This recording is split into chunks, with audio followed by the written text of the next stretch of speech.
Hello friends, नमस्कार। स्वागत है आप सभी का आपके अपनी यूट्यूब चैनल डीएलएड क्लासेस में। तो फ्रेंड्स, आज की वीडियो में लेके आ चुके हैं डीएलएड एंट्रेंस एग्जाम 2025 के रिगार्डिंग हिस्ट्री से और मैथमेटिक्स से top and must objective questions. तो वीडियो को शुरू से अंत तक वॉच कीजिएगा।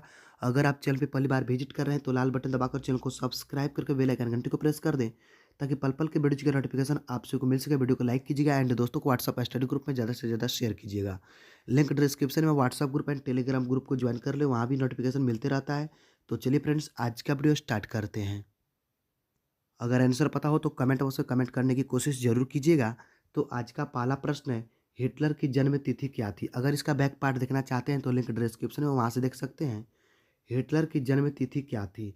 18 मार्च 1857 ईस्वी, 20 अप्रैल 1889 ईस्वी, 15 जून 1890 ईस्वी या 10 जुलाई 1891 ईस्वी।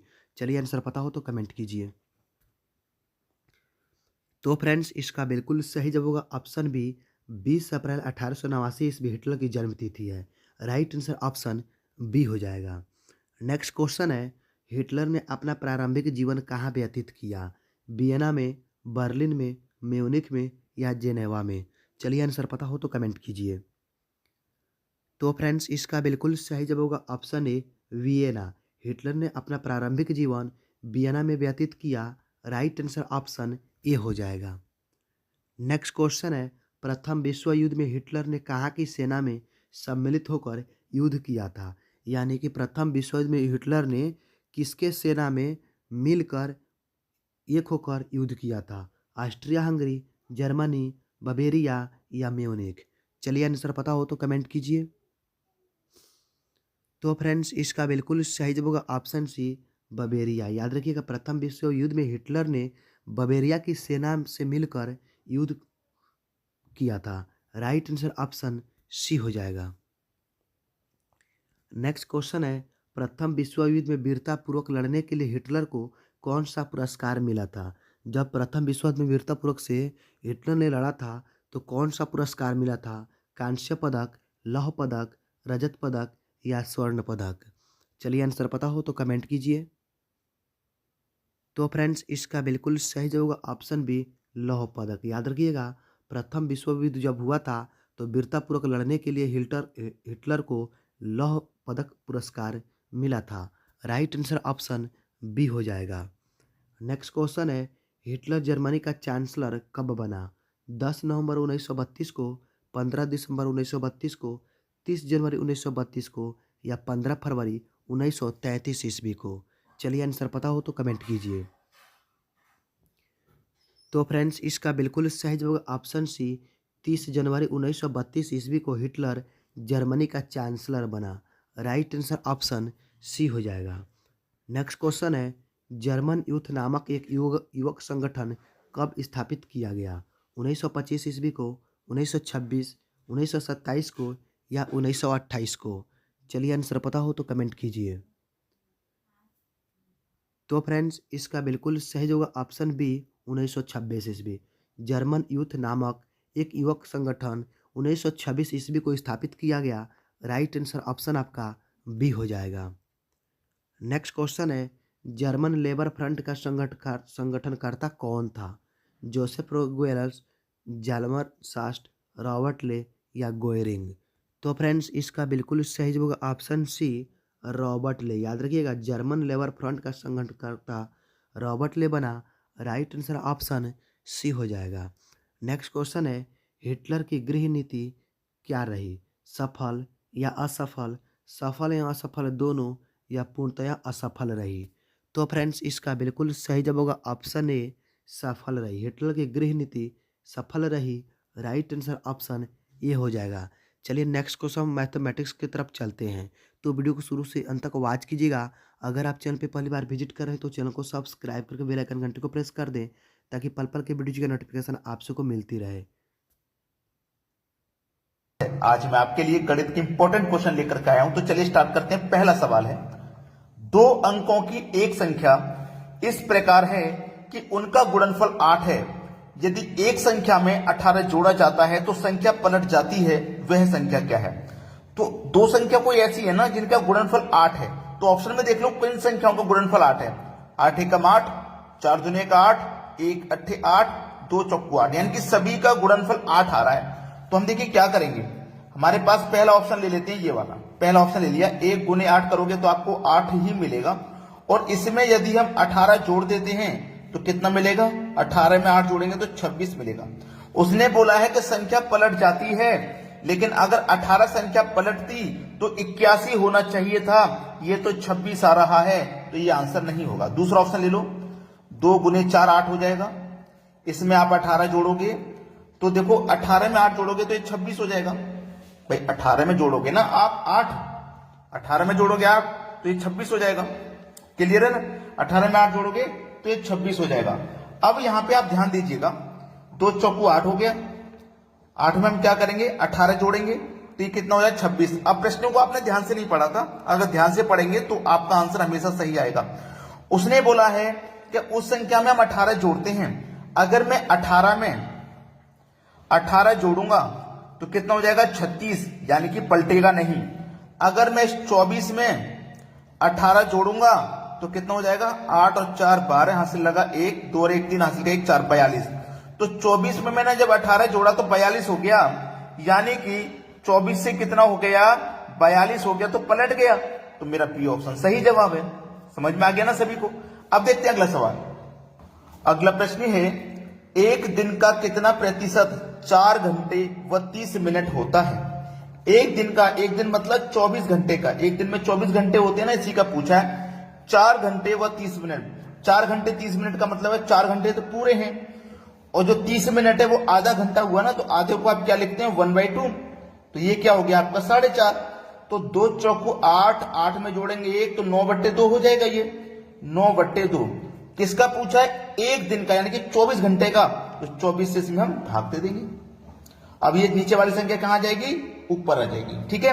तो 9 में 24 का गुना 2 से हो जाएगा, तो ये 48, यहां तक किसी को कोई दिक्कत नहीं होगी। अब इसको थोड़ा सा कटा के छोटा कर लीजिए, इस संख्या से कट रहा है, 3 तिया 9, 3 से कटाऊंगा 3 1 कम 3, 1 बचेगा 18, 3 6 18, यानी कि 3 के बटे में 16 हो गया।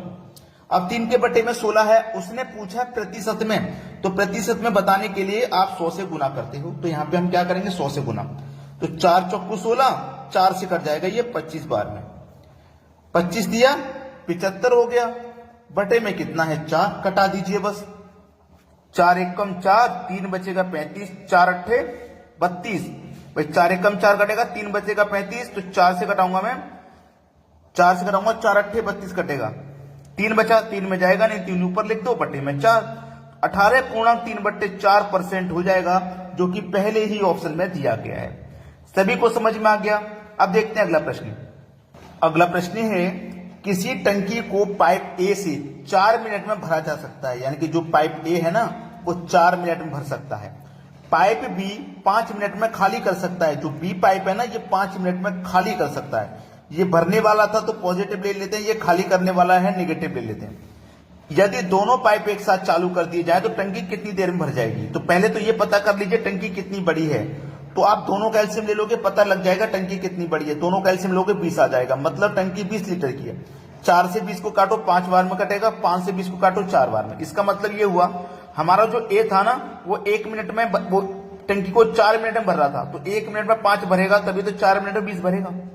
चलिए अब दोनों को खाली कर, दोनों को चालू कर दो। ये तो भरने वाला है हमारा ए, ये 1 मिनट में 5 लीटर भरेगा। ये खाली करने वाला है, ये 1 मिनट में 4 लीटर खाली करेगा। अब दोनों पाइपों को चालू कर दोगे तो 1 मिनट में ये 5 भरेगा, ये 1 मिनट में 7 के साथ 4 खाली कर देगा, तो 1 मिनट में 1 लीटर ही भरा जाएगा।